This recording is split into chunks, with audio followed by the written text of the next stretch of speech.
Muchas gracias. Muchas gracias.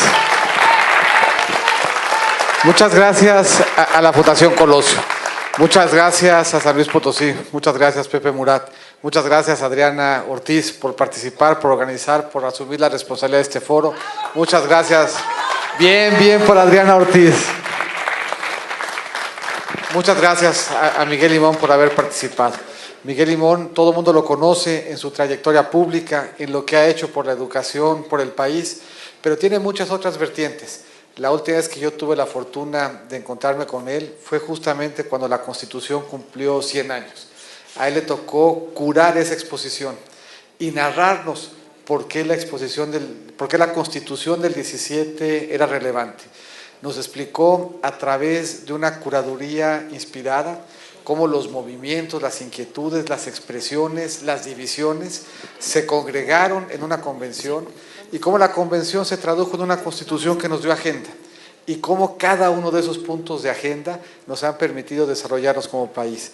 Y uno de esos puntos de agenda, probablemente el más toral, es la agenda de la educación pública, la educación a la que constitucionalmente tenemos derecho, la educación como principal elemento igualador de oportunidades que tenemos en el país.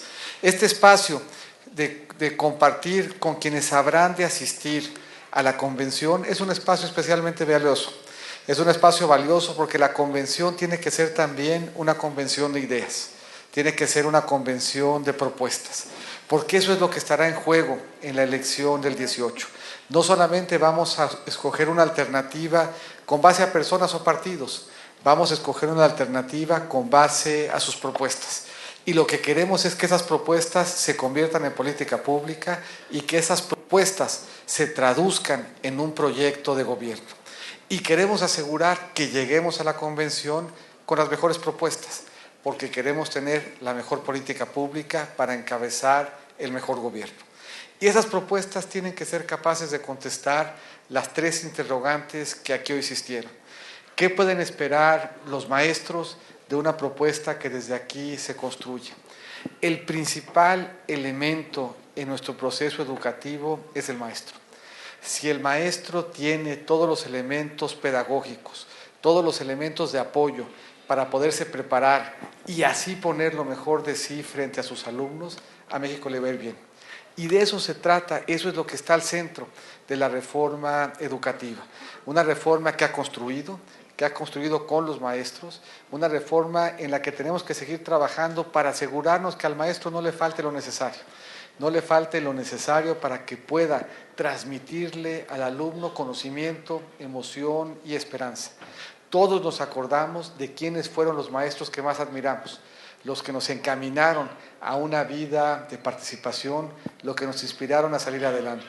Pero el maestro exige, igual que el alumno, buenas condiciones, condiciones que le permitan tener todo lo que requieren para llevar adelante su profesión.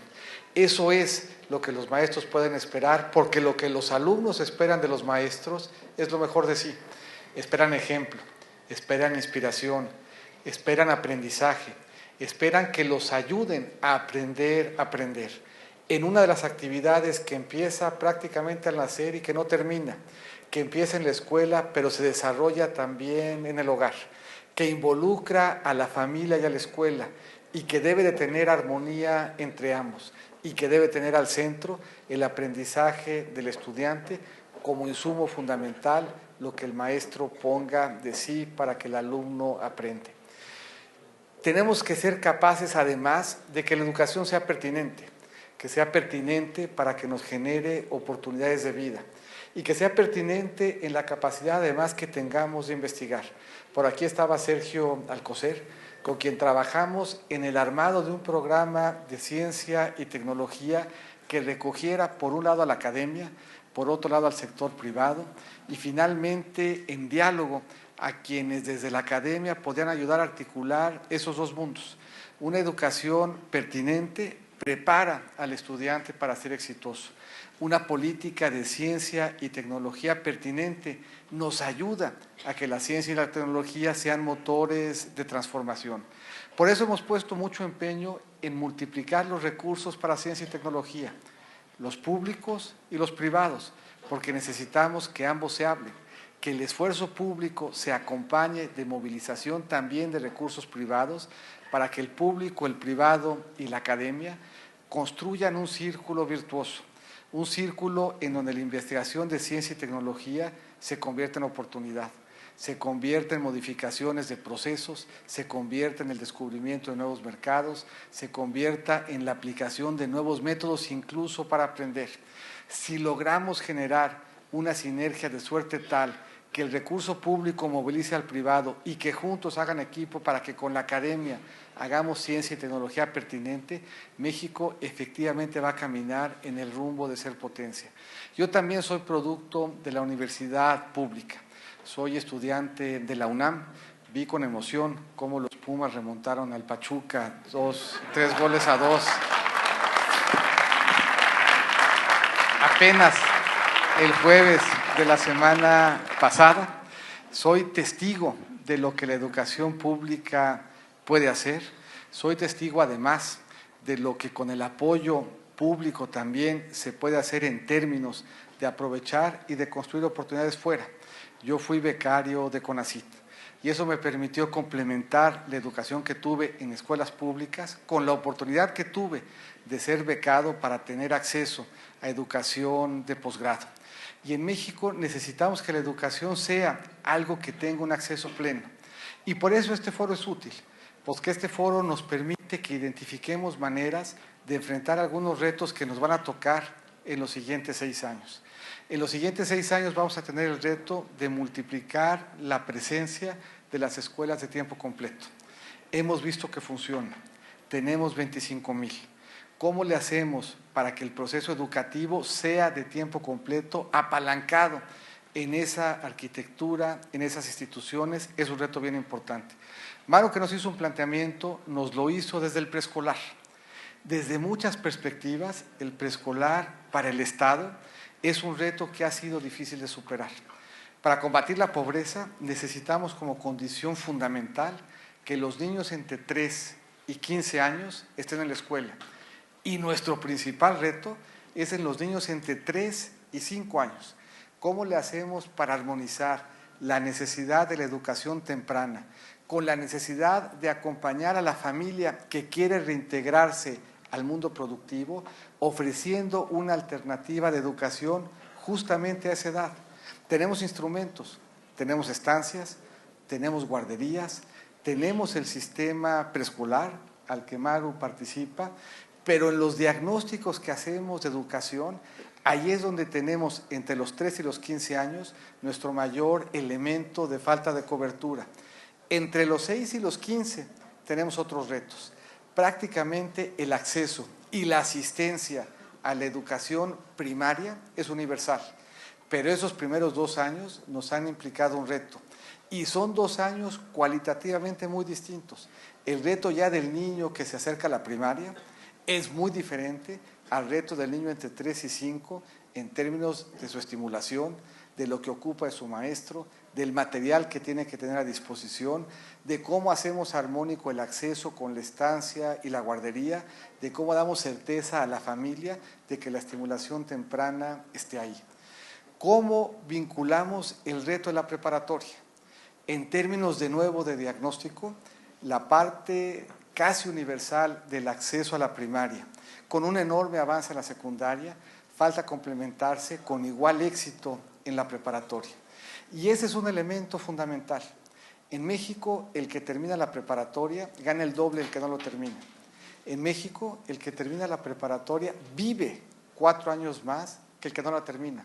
La preparatoria nos da elementos fundamentales para poder acercarnos e incorporarnos al mercado laboral formal. El abismo que se abre entre el mexicano que termina la preparatoria y el que no lo termina es probablemente el reto más importante que tengamos en los siguientes 6 años. Eso debe de llevarnos a reflexionar qué se ocupa en lo presupuestal, qué se ocupa en la planeación, qué se ocupa en que el adulto al que no le ayudamos a resolver el problema en edad pueda cerrar su ciclo para incorporarse al mercado laboral. Y habiendo hecho el recorrido desde el preescolar hasta la preparatoria y de la preparatoria a la educación superior, falta el tema de investigación.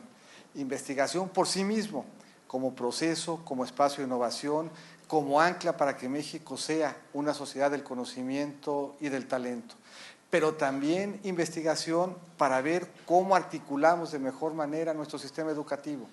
La reforma por eso es importante, porque nos obligó a pensar cómo hacíamos las cosas distintas. Cuando veíamos a México en el concurso de los países de la OECD, llamaban la atención un par de datos. El primero es que éramos uno de los países que invertía más en educación. México invertía en educación un monto similar como porcentaje de su Producto Interno Bruto a los demás países de la OECD, pero los resultados en calidad no eran comparables con lo que estábamos gastando en educación. Y si no eran comparables, quiere decir que no estábamos usando los recursos públicos y los incentivos de la mejor manera. Eso es lo que estaba detrás de la reforma educativa. Cómo podíamos lograr mejores resultados en beneficio de maestros y alumnos. Y hoy lo que tenemos es una reforma educativa que está empezando a dar resultados para los dos. A los maestros les asegura acompañamiento, evaluación, capacitación y material que de manera continua le permite estar bien actualizada. Y a los niños les asegura que serán los mejores mexicanos los que estén frente de ellos para enseñarles a enfrentar los retos que un México global implica. Por eso es tan importante este foro, el primero que celebramos. Por eso es importante que en materia educativa construyamos y no destruyamos.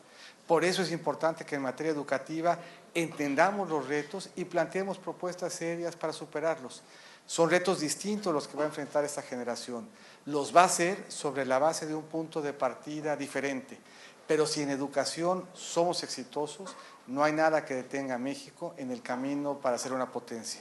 De la mano de ustedes, caminando con ustedes, llevando esas ideas, construyendo esa agenda para la convención, seremos capaces en la convención de entusiasmar a los militantes y seremos capaces después de la convención de entusiasmar y de darle esperanza al país. Por eso les agradezco mucho que hayan estado aquí, le agradezco mucho a Miguel, le agradezco mucho a Adriana, le agradezco mucho a Pepe, a la Fundación Colosio, pero sobre todo les agradezco a ustedes que hayan estado aquí, que hayan participado, que hayan aportado ideas y talentos, que estén aquí en San Luis Potosí con el calor de sus ideas para hacerle frente al frío de la tarde que ya se avecina. Muchísimas gracias, muy buenas tardes y gracias por acompañarnos.